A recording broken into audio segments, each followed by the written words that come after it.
ગુજરાત વિધાનસભાનું ચોમાસાનું સત્ર શરૂ થઈ ગયું છે અને ચોમાસાનું સત્ર શરૂ થતાં જ વિપક્ષ સરકારને ઘેરી લેવાના મૂડમાં છે. એક બાજુ ગોપાલ ઇટાલિયા પહેલી વખત વિધાનસભામાં પહોંચ્યા છે તો બીજી બાજુ હવે સરકાર જે મંત્રીઓ ભ્રષ્ટાચારના ઘેરામાં આવી ગયા છે ને એને લઈને ચિંતામાં છે.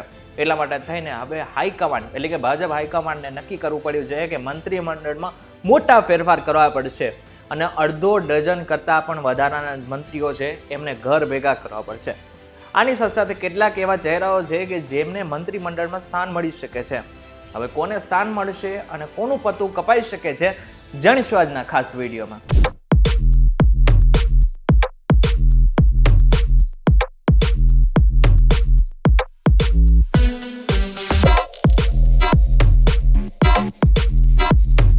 નમસ્કાર, welcome back folks VTV digital ઉપર તમે જોઈ રહ્યા છો ડેલી ડોઝ અને હું છું આપનો દોસ્ત કરણ ચરોતરા. 2022માં ભાજપને બમ્પર સીટો મળી અને બાદ ઘણા બધા મંત્રીઓને એવું લાગતું હતું કે હવે આપણી સીટ પરમિનન્ટ થઈ ગઈ છે. જો કે રાજકારણમાં પરમિનન્ટ જેવું કશું જ નથી હોતું, બધાને બદલવું પડે છે.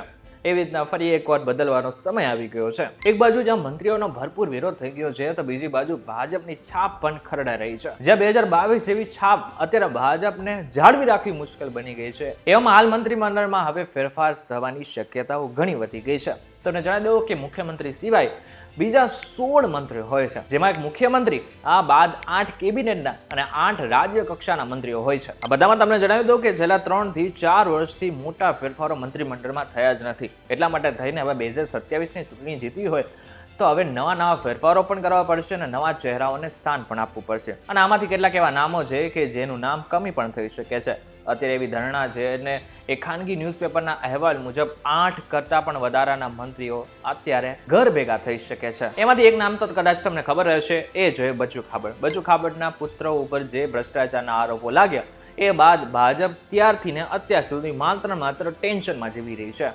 આમ તો જો કે બચ્ચુ ખાબડને મોટા ભાગના જેટલા પણ મિટિંગો હોય ને એમાંથી ગાયબ કરી નાખવામાં આવ્યા છે. એવામાં એવી ધારણા તો પહેલેથી જ બંધાઈ રહી હતી કે તેમનું જે નામ છે એ કપાઈ શકે છે. બીજા નંબરે છે નાણામંત્રી કનુભાઈ દેસાઈ, ત્રીજા નંબરે કૃષિ મંત્રી રાઘવજી પટેલ, ચોથા નંબરે પાણી પુરવઠા મંત્રી કુંવરજી બાવળિયા, આ બાદ શિક્ષણ મંત્રી કુબેર ડિંડોર અને સામાજિક ન્યાય અને અધિકારિતા મંત્રી ભાનુબેન બાબરિયાનો પણ સમાવેશ થાય છે. આ ઉપરાંત રાજ્ય કક્ષાના પણ કેટલાક મંત્રીઓ છે કે જેમનું નામ કપાઈ શકે છે, જેમાં પરસોત્તમ સોલંકી, મુકેશ પટેલ, ભીખુસિંહ પરમાર અને કુંવરજી હળપતિનો સમાવેશ થાય છે. હવે આ તો મેં તમને કેટલાક નામો કીધા કે જે અત્યારે મીડિયામાં ચાલી રહ્યા છે, પરંતુ આ નામો કેમ કમી કરવામાં આવી રહ્યા છે તો એની પાછળના કારણ માત્ર ભ્રષ્ટાચાર નથી. સૌથી પહેલું મોટું કારણ છે વિવાદોમાં કોઈ મંત્રી હોય તો તેમનું નામ કમી કરવાની જે ભાજપની આદત છે એ પ્રમાણે તેમનું નામ કપાઈ શકે છે. બીજું, કોઈ વ્યક્તિની તબિયત નાદુરસ્ત હોય તો પણ એમનું નામ કપાઈ શકે છે. ત્રીજું છે ભ્રષ્ટાચાર, જેમાં હાલ બચુ ખાબડનું નામ ચાલી રહ્યું છે. અને ચોથું અને મહત્વનું, અત્યારે હાલ સૌથી મોટું કારણ જેને માનવામાં આવી રહ્યું છે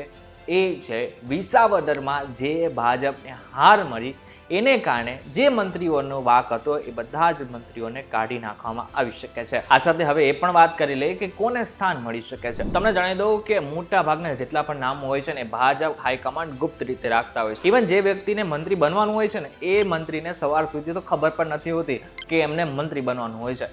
બધું જ કામ ભાજપ પોતાની રીતે ગુપ્ત રાખતું હોય છે. પરંતુ અત્યારે હાલ કેટલાક એવા નામો છે કે જે ચર્ચાઈ રહ્યા છે, જેમાં જયેશ રાદડિયા, હીરા સોલંકી, મહેશ કસવાલા, કૌશિક વેકરિયા, સંદીપ દેસાઈ, સંગીતા પાટીલ અને અર્જુન મોઢવાડિયાનો સમાવેશ થાય છે. હવે મેં તમને જેટલા પણ નામો કીધા એમની જવાબદારી 2027ને લઈને છે. 2027માં એવું કંઈક જાદુ બતાવવો પડશે કે 2022માં જે રીતે બમ્પર સીટો મળી હતી એવી જ રીતના 2027માં પણ મળે.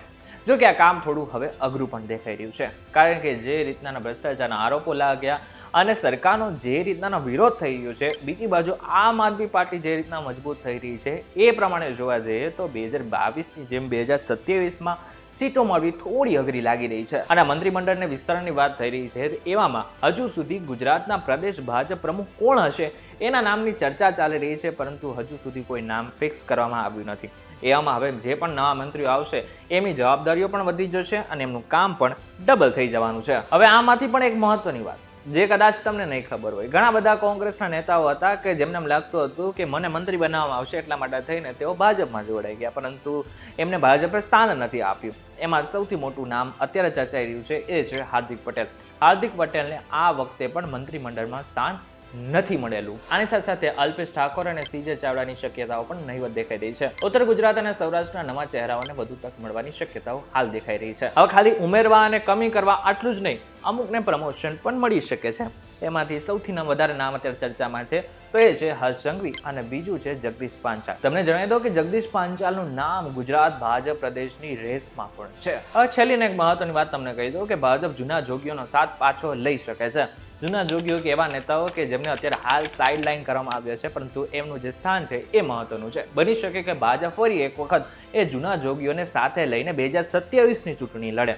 જો આવું થશે તો ડેમેજ કંટ્રોલ પણ થઈ શકે છે અને આની સાથે સાથે ભાજપને મોટો ફાયદો પણ મળી શકે છે.